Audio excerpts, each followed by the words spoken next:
Update, guys. We have so many updates recently. So last week we announced that Sugar and Spikes is partnering with Finn Found Her, which is a 2-day online and in-person networking and educational event. The in-person stuff is happening at Evolve Her in Chicago.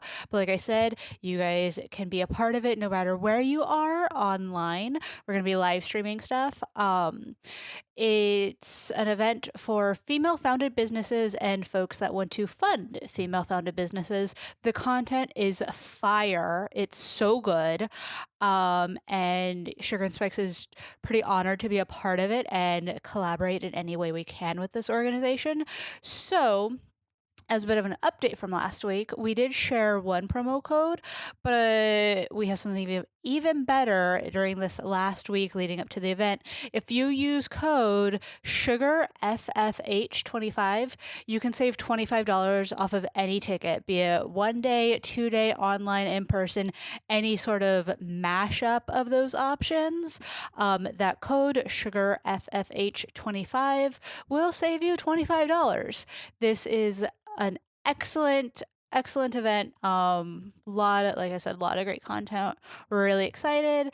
And also, don't forget, during Mental Health Awareness Month, we are donating $1 to Project Semicolon for every review that is left on iTunes, be it good, bad, or indifferent. If you post it, we will pay. Hope to see you at Finn Found Her or on the interwebs during Finn Found Her, and looking forward to your review on iTunes. Now we're going to do the actual show. Sugar and Spikes is a science-backed and semi-sarcastic mental health podcast for a new type of business leader. Mental health concerns are occasionally addressed, but this podcast is not intended to diagnose or treat any condition, mental, physical, metaphysical, or otherwise. That's a job for your doctor or therapist, not a podcast. Now that we've got that out of the way, let's get on with the show.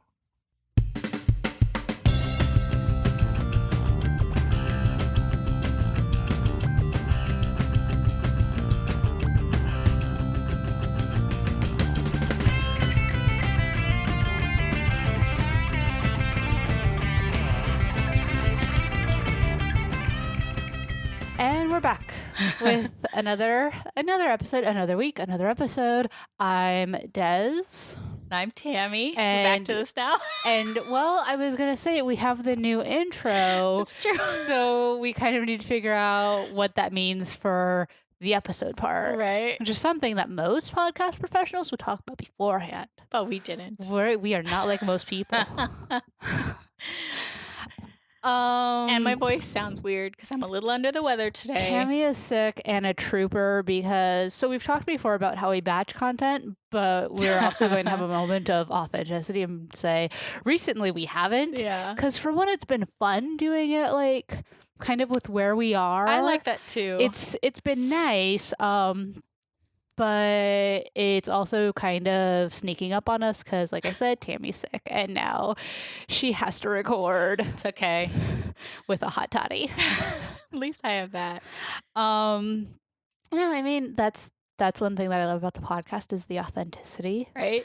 Who we're figuring up as we go, which is the case for like most people. Like, well, I mean, we aren't podcast professionals in that sense of the word. I would beg to differ at this point. It's not something we do full time. We don't belong. I would beg to differ at this point with my job. Okay, well, that's fair. But like, we don't belong to a company that like we don't make money off of this one. We don't. It's something we do for like us to share the things we're passionate about. Some may call it a hobby. Some may call it a hobby. But yeah, I mean, I like to think of the podcast specifically as an adventure. Yeah. Which is fun, and people join us and then they leave, and like the listeners and stuff. Because like I said, like we don't expect people to just like stay with it all the time. Right. But some of y'all do, and that's cool too. Yeah, I was talking to my partner the other day and he was like, you know that your audience just basically listens to like you and Des just have conversations you normally have anyway. And I'm like, Yeah, I guess that's true. I'm like, it's kind of weird to think of it that way. Like, people just in on our conversations, but kind of cool too. But it's cool because, like, I know one thing I always thought was, like, it'd be cool. This is going to sound really, really weird and get into so many different things. But, like, it would be cool to be friends with, like, a doctor or a therapist or things like that. And, of course, going to grad school for that profession, you're going to end up being friends with that. But I think, like, that's something that other people kind of want the in on. Sure. Is, like, the, like, fly in a wall, what's this like type of thing. What's it like to have a friend who's a psychologist? Yeah. With mental health backgrounds, because we both have them, you know what I mean? Yeah. So I don't know. I mean, that's why we love reality TV and tabloids and all of those YouTube videos. When you're not sick, we're going to start doing video. Okay. Everybody wants to see something else and feel like they get a sneak peek behind the scenes of someone else's life. Yeah, because it humanizes everybody, right? Because, like, and the fields that they're in, and the, like, just all of those other things. So because you don't know how many times, like, I've heard, oh, you weren't what I was expecting. And I'm like, well, what were you expecting? Yeah. And the answers range from, like, I was expecting, like, an old man with, like, a wall of books to, like, I was expecting not someone with green hair and crystals. Yeah. I was expecting you to make me lie down on the couch. And I'm like, well, you can if you want, but you don't have to. So it makes me realize that people do have in their minds what a psychologist, we all have these things, right? Like, oh, a business person looks like this and, like, right? And, like, a therapist is like this. And very often the reality doesn't completely match that. And so when you can humanize that for people, they're like, oh, not what I thought, not as bad, not as scary, not as this, right? Yeah. That's a really good point. I was actually talking with folks that I work with earlier this week, and the company I work with were presenting some data at a conference coming up. And I asked someone, I was like,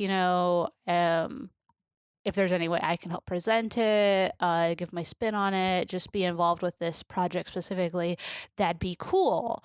And the feedback I got was, that would be awesome, because I don't think anyone realizes your background and, like, your expertise in this. Yeah. Like, 3 years doing data analysis. Like, that's one of my degrees, is just data. Right.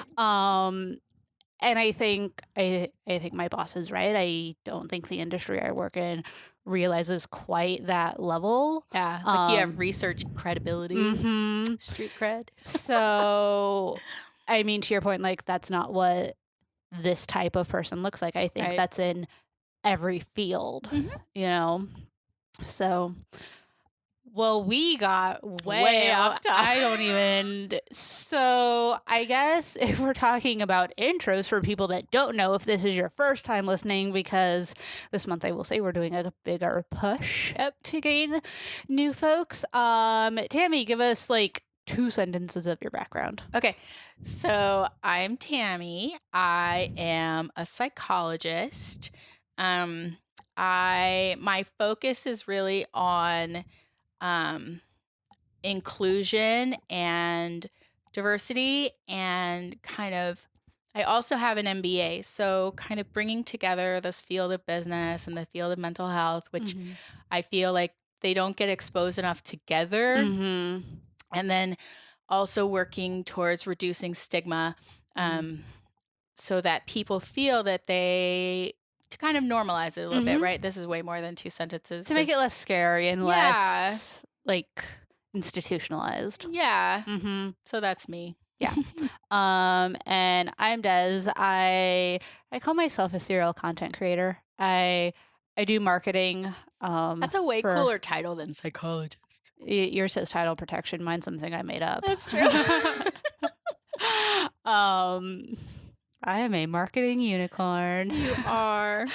I work in breathe and startup land, and have some of the mental health background. It's funny because, like, Tammy is, like, coming into, like, the business side or has more of the business side. I feel like our experiences are kind of flipped, where for like the last 10 years I was in mental health and now business, and you were like The opposite. Yeah, and you were like doing your career thing and then like jumped into mental health, and now I'm like out of it, and we have this like weird mirror synergy. parallel Synergy. thing. What am I talking about?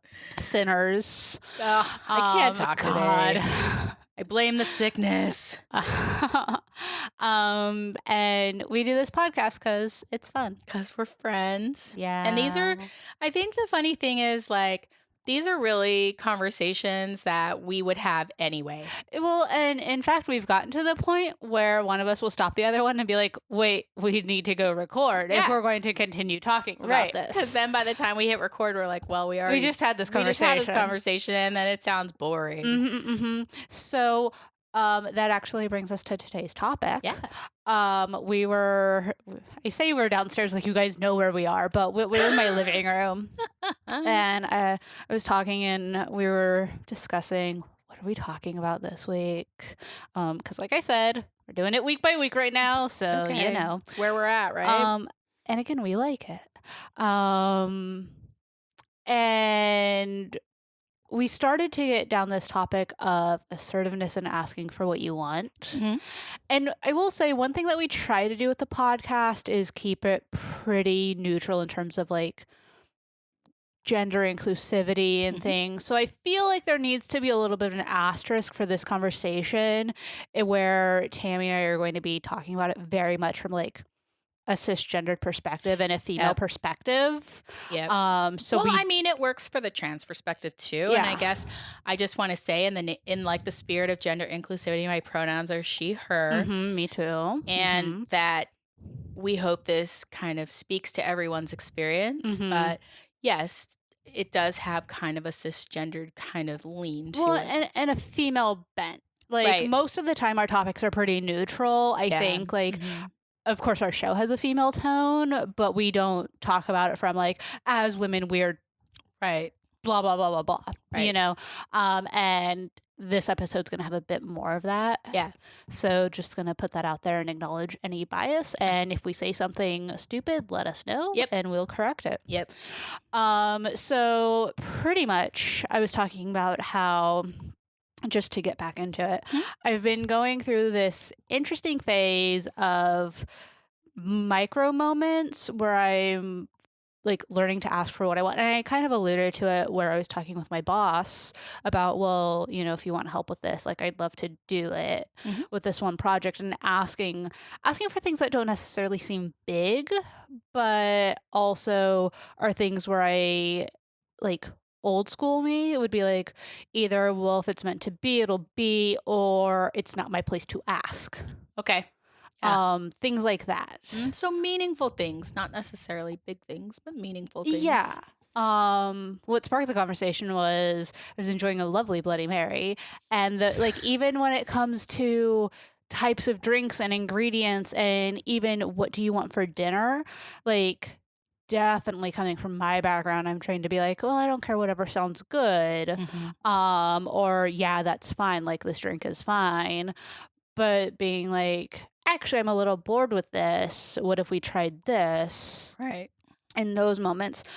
And what I can say is it is amazing, like how, God, I don't want to say empowering or uplifting because those sound like cheesy. Yeah. But good. how much of a boost I've gotten from it, from getting like the small things that I actually want.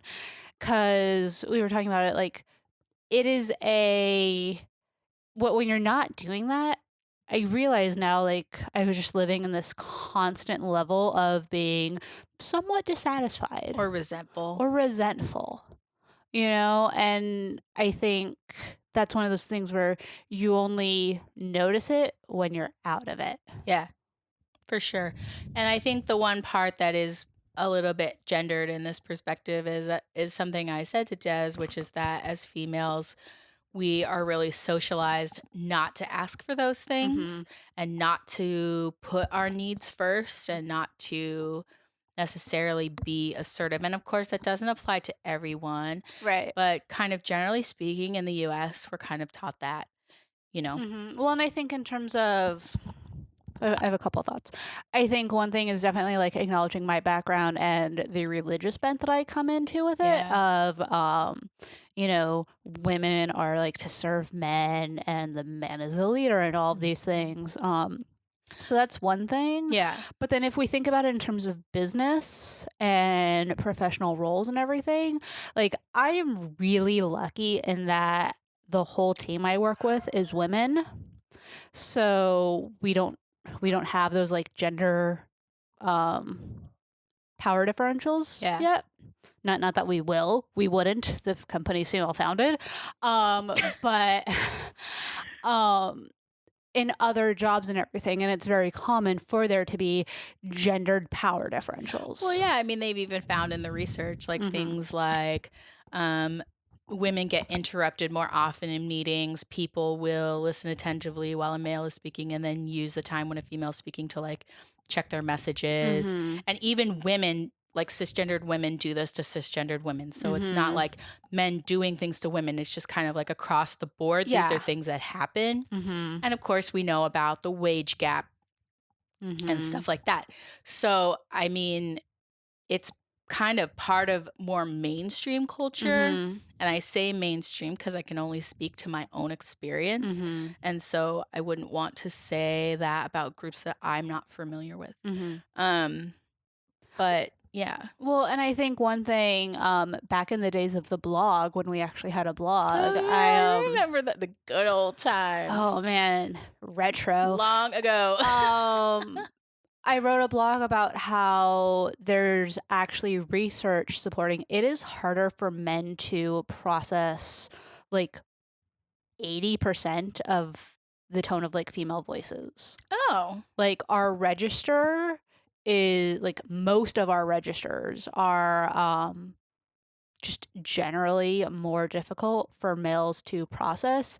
And then the hypothesis, like continuing from that, is men just shut down because it's too hard for them to think to process it. Well, no, it's like in group, out group, right? Yeah, it's kind of like this fundamental social psychology kind of situation, right? There's something else I was thinking of too. Oh, yeah. So the research also says that across the board, people will attribute men, like if you kind of took, I mean, okay, take this for what it's worth, traditionally female tasks and traditional male tasks. And that all people regardless, will attribute male success on male tasks to ability and female tasks to ability, but females to female tasks of ability and male tasks to like luck. Yeah. Isn't that strange? Interesting. It like across the board. Yeah. Now, I don't know about I would hypothesize that the diversity of these studies, you could argue that non-binary genders and transgender folks probably weren't included. Oh, so like, I feel like that's going to be the assumption for most research for the next 10 years. Right? Like star, right? So, I mean, take that for what it's worth, but yeah. So, I think if we acknowledge this idea, and I don't know why we're padding it so much, I think it's because we want this credibility behind it, but if we acknowledge this idea of there is almost an inherent bias for women to ask for what they want. You know, like, I don't want to say it's society teaching us blah, but it also is. No, it is. I mean, like, totally off on a tangent. I was reading this article where it was like, you know, Lord of the Flies never would have happened if you had like minority people on that island together, and that it's like upper middle class white people, and that's the reason it came out that way. Or if you did like some of these older studies like Robbers Cave and stuff like that they wouldn't come out the same if you weren't using like cis hetero upper middle class white people. The people on the college campuses that had the time to be a part of the studies. Right. So like I find that really, really fascinating. I read Lord of the Flies. I was like, okay. But I think it's a really interesting perspective that like a lot of our research is inherently biased because a majority of it is like white, middle class to upper class college students. And so that's what we're like generalizing from. And so I think there's inherently some problems with it. Yeah. But we just can't be on a topic today. Anyway. Welcome to Dez and Tammy Figure Out the Patriarchy. And what to do about it. But regardless of gender, I think a lot of times like being assertive is a problem for people. And I think that like a lot of times it's the stories that we're telling ourselves. Like you feel like if somebody asks you for something, you can't say no because such and such will happen. Yeah. And so can I jump in really quick? Yeah. Like you mentioned like regardless of gender, and I do want to note I know someone who's very close to me who is a guy.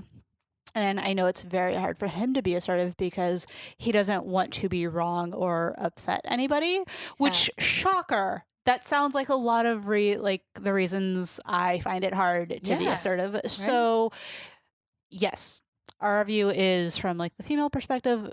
And I do want to acknowledge perspective, it happens too, right? Yeah, like and it's not ridiculous. Like it's not, oh, what's wrong with that dude? No. Like it's just everybody wants to be liked.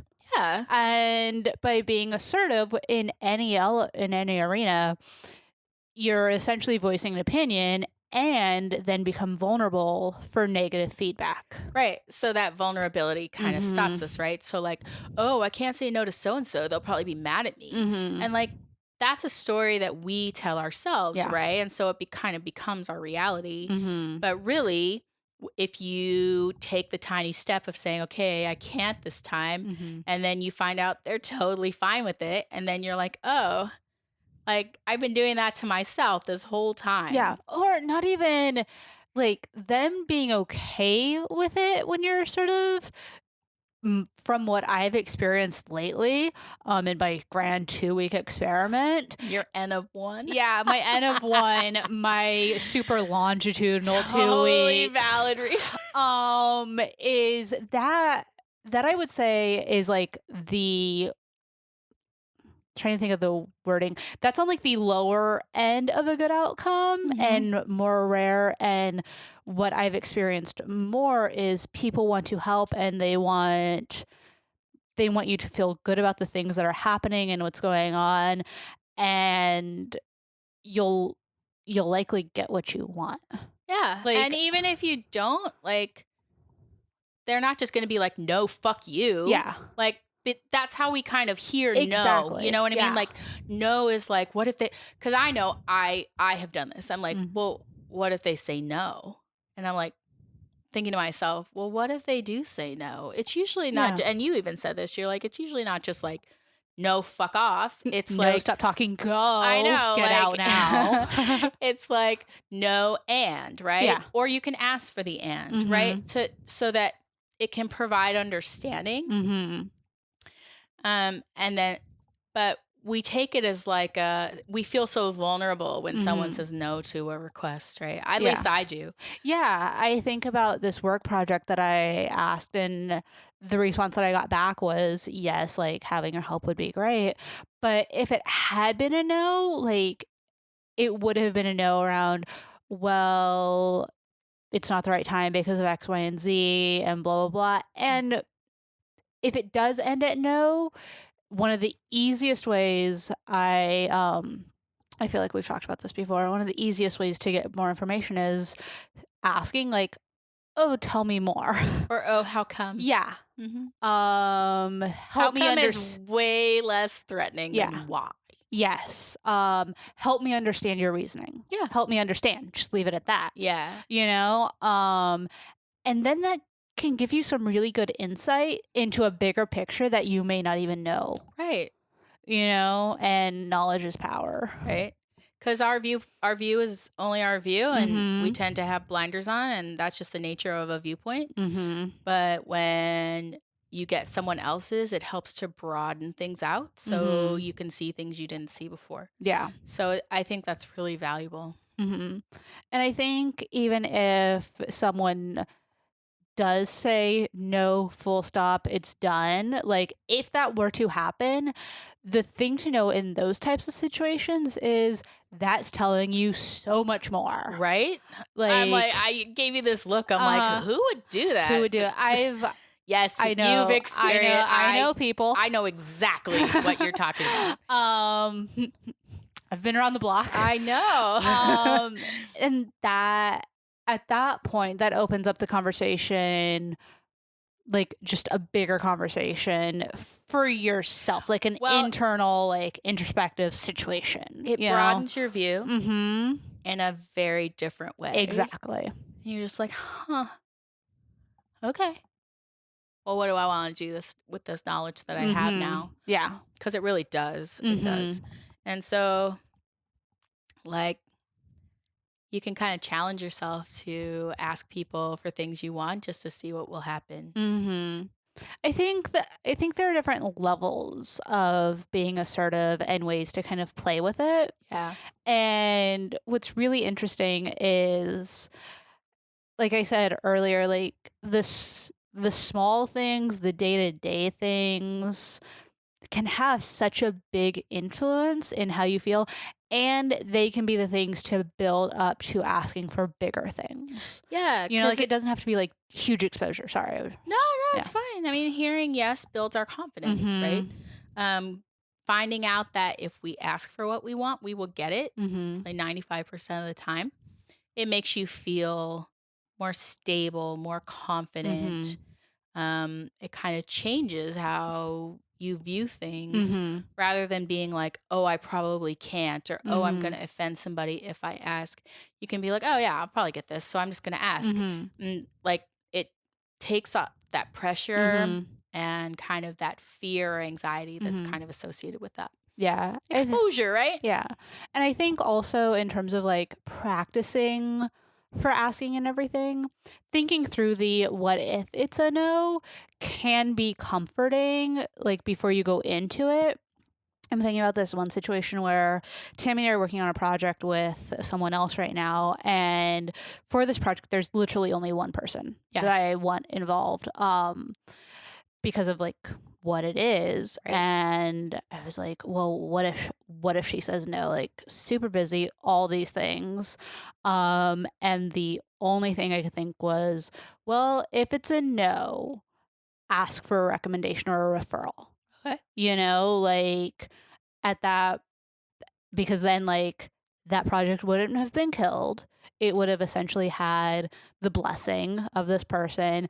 And I know whoever else would have been involved would have been like a good option. Yeah. You know, and it just like, the no wouldn't have ended the conversation. Yeah. So I think like a lot of times in therapy, people are like, well, what if they say no? I'm like, well, what would happen? Exactly. And you make them really think it through, because like, I know I've said it. I'm like, what if they say no? As if like that's the end of the world. And then when you really take the time to think it through, you're like, oh, well, I guess it's not so bad. Like it's not the catastrophe I'm thinking it is. Yeah. So it can be really helpful. Yeah. Well, I think thinking through yes is also important. Yeah. There have been a few times this year. You're like, oh, you said yes. Oh, I had nothing beyond that. Yeah. No, exactly. There have been a couple of times this year where I've suggested things and the feedback has been exceedingly positive. And then like, oh, like at one point somebody asked me, well, what's your plan now? And I'm just like, That's a great question. Stall for time, because like you never expected them to say yes, and so you're like, it was just an idea. Yeah. Literally this thing I thought of. Nothing more.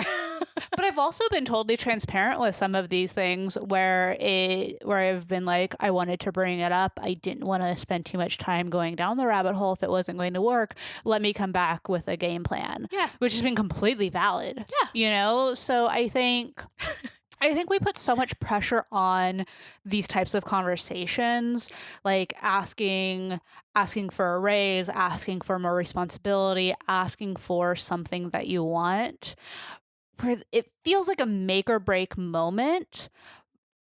And what it actually is like a pivot point.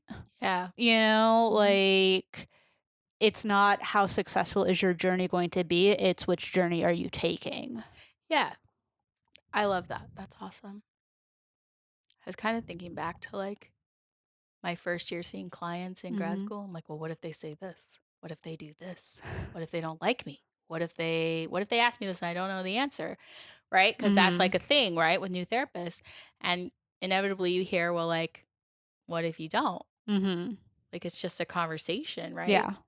And like, you can ask them, because very often, like, the way we imagine conversations going with in our head, like I'll say this, and then they'll say this, and then I'll say this, and then you they'll just say, rile yourself up and work yourself into a fine lather. right? And it doesn't go anywhere. And it doesn't go anywhere like that. It could be like, oh, tell me more. Like even a conversation where it ends up being a no, it usually there's more to it. And so if you can just be present and recognize that there are lots of possibilities and you can't plan for every eventuality, like ask a good open-ended question. Like that'll help you to understand and then go from there. But it helps you to be more present too, right? And not so in your head about like I think a lot with anxiety, because I run kind of anxious. I tend to think, well, if I say this and I hear so many times, I'll get them to say this. And I'm like, well, you can't. You don't know what they're going to say. Yeah. You could have the perfect comment and you don't know how the other person is going to respond. Yeah. And so recognizing that you don't have that power can actually be kind of liberating because it takes off this idea of like, I have to make the conversation go a certain way, you know? Yeah. So like, that too can help kind of like relax and calm down. Like it isn't all you on your end. Like you're going to say something, they're going to say something back and it's going to go back and forth. Yeah. I think. Am I making I don't even know if I'm making sense. It's a fever talk.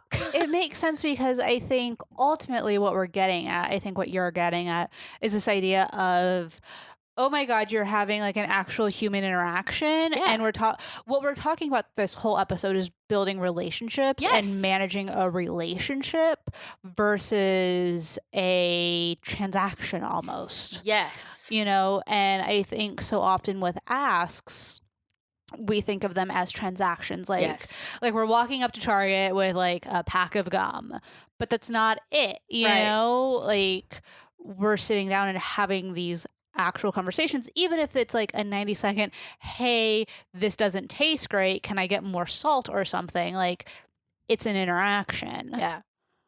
I love that. For You're fucking brilliant, Dez. Like to build a relationship. Like, and I mean, we could totally go down the whole path of like, is technology screwing with our ability to develop relationships? But what I do want to say, and I think with the view of like, we're going to be at FinFounder and stuff, and for folks with more like, I don't want to say, I don't know, how do I phrase this? I think even with business, we think of it in terms of more of a transactional relationship. And with businesses that are going to last, it's a relationship first and foremost. And building relationships with your customers. Yeah. Well, and with other partners and with your network and things like that. Like it is on a human connection before anything else. Well, like people don't leave bad jobs, they leave bad bosses. Exactly. Right? Yeah. I know I've said that before, but like it's really true. Yeah. And so the more relational you can be, the more you can create and foster understanding and like, I don't want to say good relationships, but my brain's not working. So like good relationships. Yeah. You know, and that's important because people will be more loyal to someone who they have a good relationship with than someone they just have transactions with. Like I remember we had someone on the podcast who said that too. He was a lawyer. Yes. And he said, you know, most lawyers, it's like transactional and you're just like, oh, yeah, great. But with him, it's more of a relational experience. You feel like more of a human being rather than just a quote unquote paying customer. So people that when you have business relationships that are really positive and good, you can maintain those much more easily than just transactional ones. Which, I mean, really bringing it full circle, a good relationship starts with both parties getting what they want. Yeah, and being invested, right? And that starts with asking and finding a common ground. Right. You're fucking brilliant. Swear to God. It's almost like I planned that. Almost. So, okay. Really quick before we sign off. I mentioned it a couple minutes ago. We're going to be at Finn Found Her next weekend. May 17th and 18th. I should know those dates. I'm used to 3-day events. I know. Hold on. 17th and 18th. May 17th and 18th at Evolve Her in Chicago. It's going to be super good. I've been working with the person who's working on the content. It's amazing. We're not getting paid to say this, by the way. This is not a sponsored episode. Nope. Just a really good event that I wholeheartedly believe in. We're gonna be recording an episode there. If you have questions or like want the episode to be about something specific while we're there, let us know. We're gonna be on all the socials. And maybe you're not in Chicago. Maybe you can't attend. There are virtual tickets available. Awesome. For both days, which is super sweet. We're excited to broaden that reach. And we have the code SugarFFH25 to save 25 off of tickets. Nice. So hope to see you either there or online at the virtual one, where, I mean, Tammy and I are just going to be on our phones all the time, just doing all the socials. I know. Well, you will. I'll be like, hey, post this. I'm going to be instructing Tammy. It's going to be Tammy's primer for how to social media. No, I won't do it. You can't make me. So that's coming up. We're excited, and hope to see you guys. Like I said, see you guys there. Talk to you on the interwebs. Bye, friends. Bye, y'all. All right, guys, that wraps up this show. Hope you liked it. Just wanted to remind you, go register for Finn Found Her. Use code SugarFFH25. Save $25 off of any ticket option, online, in person, single day, 2-day, whatever. It's choose your own adventure. And don't forget to leave your review on iTunes so we can donate some money to Project Semicolon and help spread mental health awareness for everybody. We will talk to you next week and hopefully see you at Finn Found Her.